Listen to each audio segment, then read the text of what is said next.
Hello，今集咧我哋嚟參觀俊傑花園一個二手嘅樓盤。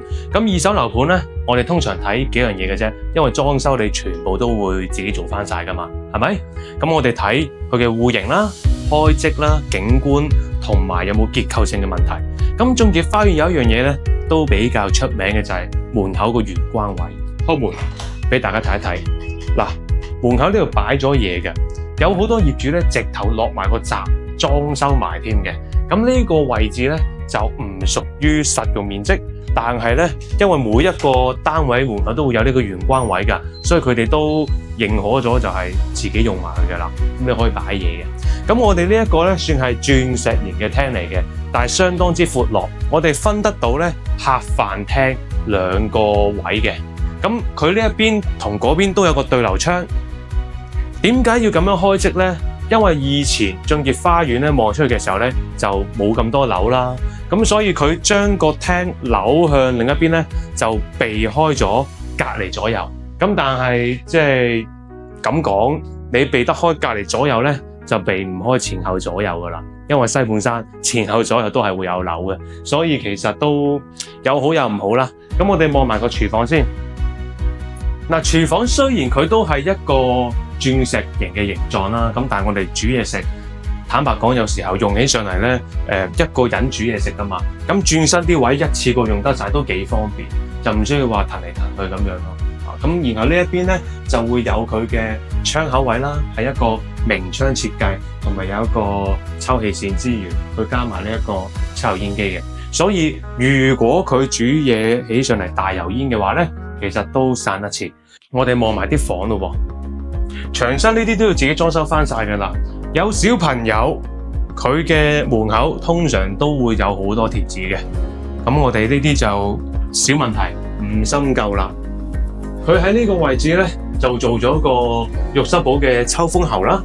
呢個係後加上去，所以你會見到有個錫紙喉管喺呢一度，同埋一個抽風機。然之後咧呢邊係一個企缸設計，空間感還可以啦，因為佢下面做咗櫃，上面做咗鏡櫃，咁呢邊拉翻埋就睇唔到有任何嘅水漬出到嚟。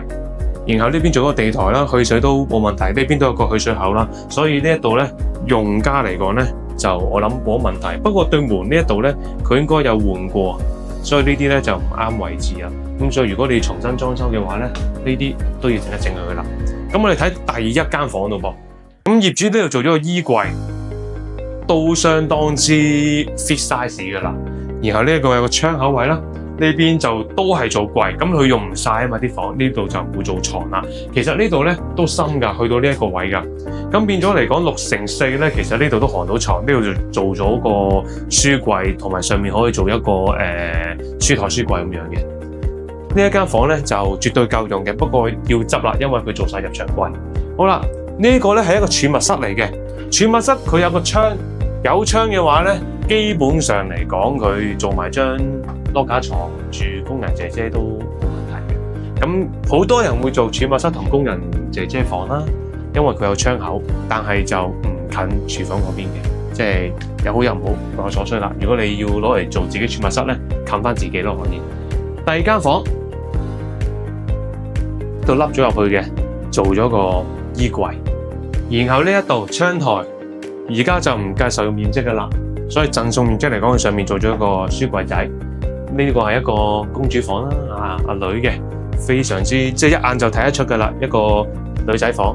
咁自己用翻自己改翻咯，佢用咗牆紙嘅呢一度，我好容易搣翻出嚟揾翻佢就係㗎啦。咁啊主人房咯噃，主人套房，佢會有個浴缸嘅設計喺呢一度嘅，都係啦，後裝咗個 Panasonic 嘅浴室寶啦。然後呢個錫紙喉穿咗出嚟呢一度，咁啊加埋呢個抽風系統係啦，同埋鏡櫃呢啲都要換噶啦。雖然個設計冇問題，但係舊咗噶啦，舊咗就要換啦。然後門口呢一邊咧都係有個凹位，做咗個衣櫃喺度，空間感咧就每一間房都俾到個入牆衣櫃嘅範圍，佢非常之好啦。咁然後依家攝影師頭上面後邊嗰度係啦，望一望有個櫃仔嘅。天花櫃頂係啦，有個櫃頂位。咁呢一度咧係一個燈槽位啦。咁如果你話做翻入少少，佢可以擺到少少雜物，唔好擺重嘢得噶啦。咁然之後呢度咧，業主做咗個入牆衣櫃啦，到頂嘅。如果你要裝修晒佢，都要拆噶啦。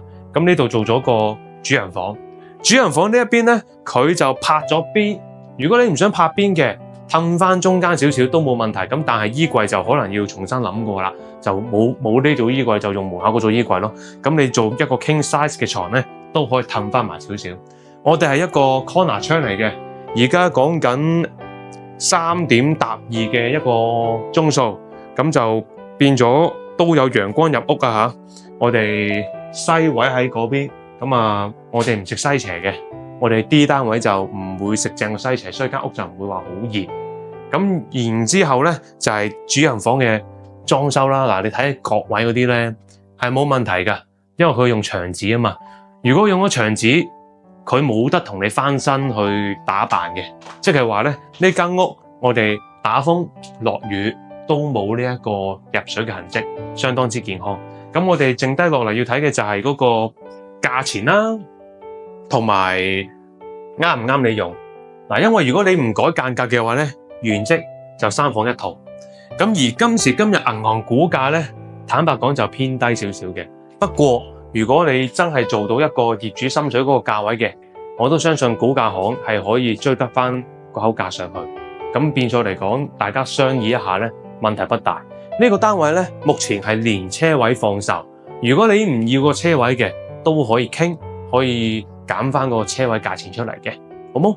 咁啊，今集俊傑花園嘅高層 D 單位就介紹到呢一度啦。我係 William，有任何問題歡迎問我或者留言話我知。